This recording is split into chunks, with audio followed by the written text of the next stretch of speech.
hello, I guess. I'm here to talk about the third season of the Castlevania Netflix show.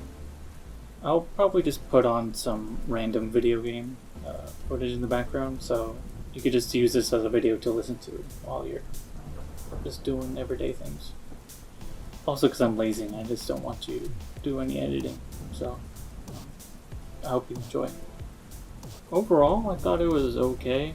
I mean, it felt very meandering, which I think is a big problem since there wasn't like an overall narrative. Like, there wasn't a concise point where all of the plot threads met up and got resolved, and it was instead implying that it'll all happen in the fourth season, which I don't really like that kind of writing since it makes the plot feel disjointed, because you have Alucard, who's back at the castle doing his thing, I guess, where he's just trying to reflect on what's happened and all that, and then he meets the I don't know if they're Japanese twins. They look very similar. That sounds bad, but I think they're actually drawn very similarly, so I believe that they are actually twins. I'll look it up in the video and then I'll put it here if they actually are or not, but they are not. I am dumb. But anyway, please continue. Yeah, so he has that whole thing, and then I felt like that plot point was really rushed. I think they could have done it a bit better to where they properly foreshadow it, since I feel like he treated them so well, and for them to just backstab him just because they had a bad time, I felt like there could have been... Well, I guess there was the whole point where they don't really trust vampires, and they were under a totalitarian regime under Cho, so I can understand that they do hate vampires, but he seemed completely nice and friendly with them, and they seemed friendly back, so it was just, it didn't feel quite right. It felt like they rushed it forward, where they could have probably maybe hinted a bit more that they suspected him, or had like a particular tick that would have set them off to suddenly betray him like that. I mean, because he surely wouldn't tell them everything at once. He's not an idiot, but like, he was teaching them things, and like, it seemed to go really well just for the sudden twist.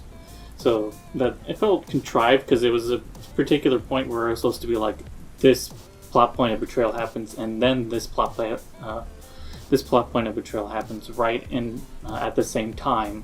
So it felt like they were going for like a sting, like a giant emotional sting on that episode, but it didn't feel quite earned since there wasn't enough lead-in into at least the Alucard one. The Hector one was fine, I guess.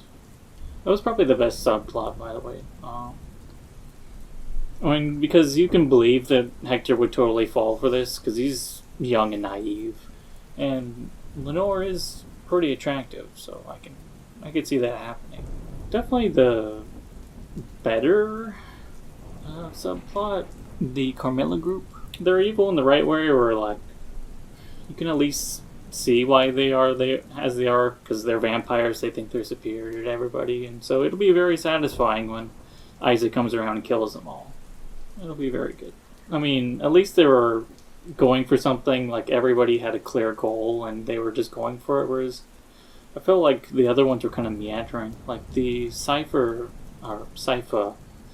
and Trevor subplot was just them going into a random village, and then I mean, they meet Saint Germain, but it felt like such a waste of time since you know that he's going to come back later, and I guess you need to develop that kind of character, but it just takes up so much screen time for not a lot of payoff other than saying that Dracula is in hell and he's going to be back, or at least that's what they imply. But I felt like that subplot could have been a lot shorter and condensed, because there's a lot of them investigating the village and the priory with Judge without like getting into like any of the specifics. It felt like it was just them kind of meandering, and then they had a few action scenes. It wasn't like large character things were happening. Besides maybe at the end, where Trevor is now done with everything, and so is Sypha. Like, they're done with the whole adventure, like, good-spirited protection kind of thing. Just felt like they could have done it in a much more concise manner. It could have been like 2 or 3 episodes and you would have gotten the same emotional impact from it.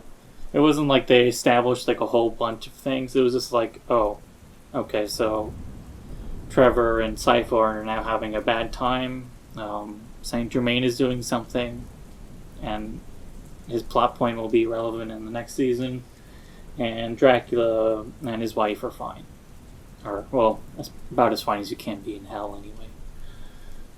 And that was... just felt disappointing. It was disappointing since it wasn't as good as it could have been.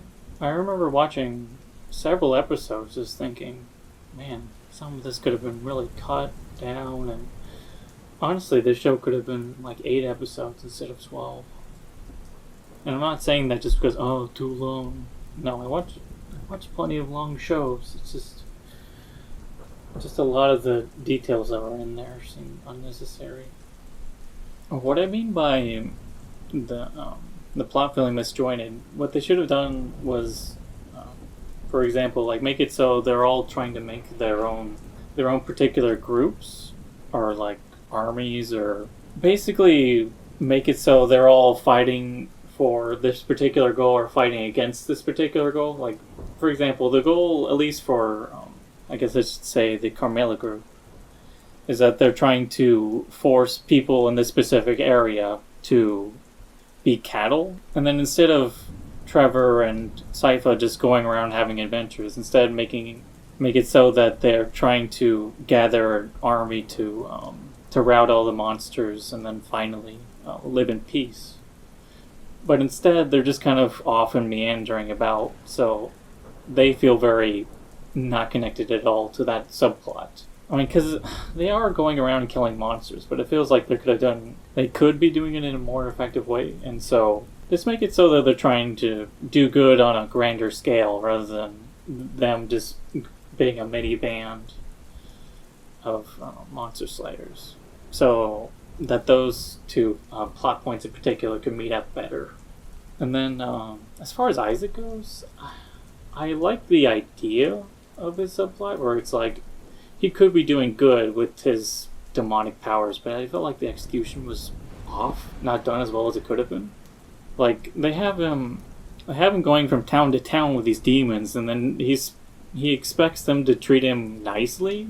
It's like, dude, you have like an army of demons behind you, or at least a regiment of demons behind you. Like, they're not going to treat you nicely. Like, what do you expect? Like, oh yeah, you can come in. Like, your demons seem friendly enough. That one looks like it eats babies, but, you know, you could just come in, that's fine. How in the world do you expect anyone to treat you nicely when you have, like, a knife at their throats and literally a whole platoon of demons behind you? Like, it's just not gonna work. Like what he could have done was, like, hide them and, like, treated them as...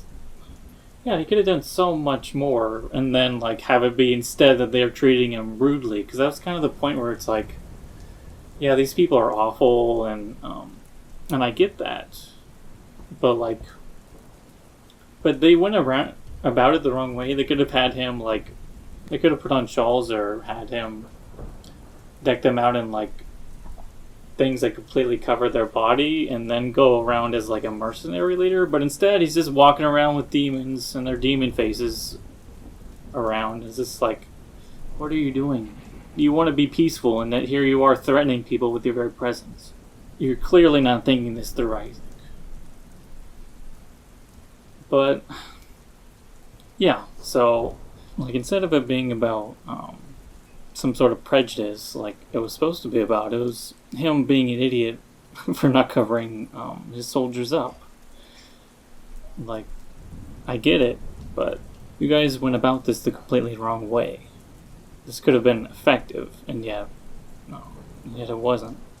I think the only part that I really liked about this subplot was him talking to the demons, since you get a nice, interesting backstory about the demons, and how that one in particular was a philosopher, and he got prosecuted, and it was a really nice, like, small character establishment, which helps Isaac reflect on the world, and it was just a nice little moment. But I like the idea, just the execution was very off for me. Well, yeah, anyway.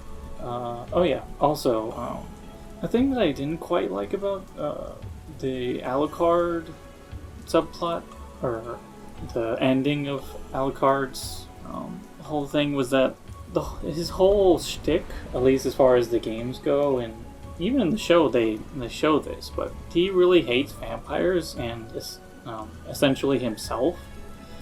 So why would he ever even try to breed with anybody? Like, he really wouldn't want to have children because he doesn't want any more vampires in the world. And for him to just give in to that kind of situation, it just seems very out of character. Yeah, when I say, like, breed, I mean, like, have relations. Like, I couldn't see him doing that. You would just think that he wouldn't even, like, take the risk of them somehow, or at least the lady getting pregnant. I mean, I guess he's bisexual, but, like, I just couldn't see it happening. Like, he just hates himself so much, and I think even the idea of doing it would just be not appealing to him, so I just can't see it. Anyway, I hope you enjoyed this little rant. I just wanted to get those thoughts out there, since everyone he's thinking is either amazing or absolutely terrible, but I thought it was just fine. There could have been things that were done much better, but, I mean, the show still looks amazing, so, yeah. That was one thing I forgot to mention. The show looks gorgeous. Everything from just how the characters look, to the backgrounds, to the animation, just gorgeous as far as that goes. So it's honestly worth watching just for that. But as far as the story goes, it's weak. Or maybe not super weak, but it could have used more time in the oven. But anyways, thanks for watching, and I hope you all have a pleasant day. Bye-bye.